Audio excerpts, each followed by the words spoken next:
Chapter 33. And Jacob lifted up his eyes and looked, and behold, Esau came, and with him 400 men. And he divided the children unto Leah and unto Rachel, and unto the 2 handmaids. And he put the handmaids and their children foremost, and Leah and her children after, and Rachel and Joseph hindermost. And he passed over before them, and bowed himself to the ground 7 times, until he came near to his brother. And Esau ran to meet him, and embraced him, and fell on his neck, and kissed him, and they wept. And he lifted up his eyes, and saw the women and the children, and said, Who are those with thee? And he said, The children which God hath graciously given thy servant. Then the handmaidens came near, they and their children, and they bowed themselves.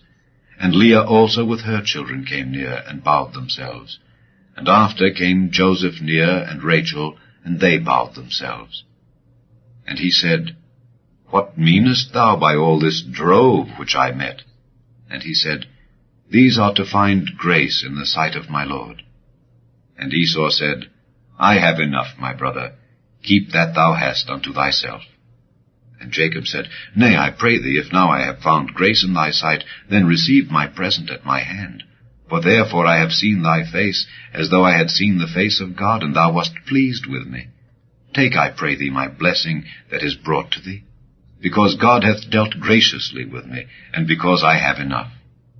And he urged him, and he took it. And he said, Let us take our journey, and let us go, and I will go before thee. And he said unto him, My Lord knoweth that the children are tender, and the flocks and herds with young are with me, and if men should overdrive them one day, all the flock will die. Let my Lord, I pray thee, pass over before his servant, and I will lead on softly, according as the cattle that goeth before me, and the children be able to endure, until I come unto my Lord unto Seir. And Esau said, Let me now leave with thee some of the folk that are with me. And he said, What needeth it? Let me find grace in the sight of my Lord. So Esau returned that day on his way unto Seir. And Jacob journeyed to Succoth, and built him an house, and made booths for his cattle. Therefore the name of the place is called Succoth. And Jacob came to Shalem, a city of Shechem, which is in the land of Canaan, when he came from Padan Aram, and pitched his tent before the city. And he bought a parcel of a field, where he had spread his tent, at the hand of the children of Hamor, Shechem's father, for 100 pieces of money. And he erected there an altar, and called it El Elohe Israel.